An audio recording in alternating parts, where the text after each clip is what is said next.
Okay, so we all think we know the rule, right? Don't steal. Seems simple enough. Don't take things that aren't yours.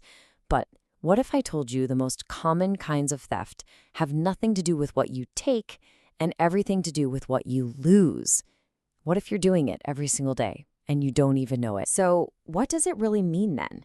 That's exactly what we're going to get into in this explainer. We're going to dive into a philosophy that pushes us to look way deeper, to question what it actually means to steal, and not just from other people, but maybe just maybe from ourselves. And right here, this is the core idea that kind of flips the whole script. It's not just about, the stuff you might take. It's about the things you lose along the way. I'm talking about things you can't touch, like your peace of mind, your sense of contentment, and yeah, your most valuable resource of all. All right, let's start with the first one. This one's maybe the most subtle kind of theft there is, because it happens completely inside your own head. We're talking about that inner thief, the voice of comparison. You know this feeling. We all do, right? You're looking at your own life, your house, your car, and then your eyes just kind of wander over to the neighbor's place.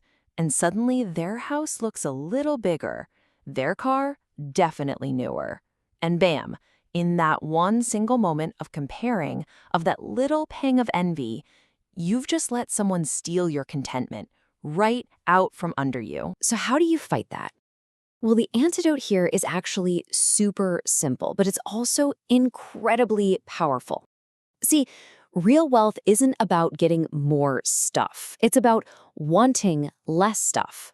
When you actively choose to just be satisfied with what you have, you're basically putting up a shield. You're protecting your own peace from getting snatched away by worry and envy. Okay, so stealing your own peace. That's subtle. But this next one? This is a bombshell. For real. We're about to talk about what our source says is the single most common, most overlooked kind of theft that we commit literally every day. No, seriously, think about that. Every single day, you might be taking something that's unbelievably precious, something you can never, ever get back. And it has nothing to do with your wallet or your car or anything you own. So, what on earth could it be? The answer? Useless talk, gossip, all that trivial chatter that doesn't actually go anywhere. According to this philosophy, that is a huge act of theft. You're not just wasting time, you are actively stealing irreplaceable moments from your own life and from the life of whoever you're talking to. Whoa. And you can see the cost right here. It's so clear. Every minute you spend on just meaningless talk, that's a minute you didn't spend on something that actually matters. Your inner journey, meditation, actually working on yourself. Time is the one thing we can't buy more of. And yet, this is how easily we let it get stolen. Okay, so we've got our thieves, right? Comparison and useless talk. So the obvious question is, what do we do about it? How do we stop them? Well, luckily, the source gives us a really clear, actionable plan. A simple antidote. It's basically a 3-step journey to get that peace back. Step 1, live humbly. That just means freeing yourself from needing other people to tell you you're doing okay.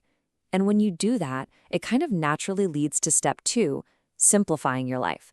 Getting rid of all the clutter, both physical and mental.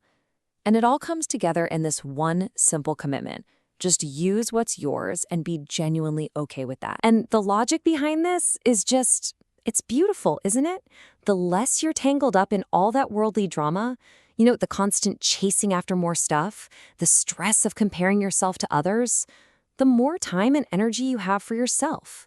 You literally create space for what really matters, your own growth, your own peace. And all of this brings us to one last really big idea. It's a total perspective shift, a way to look at your whole life and all the stuff that comes with it in a completely new way. I absolutely love this metaphor. Just think about it for a sec.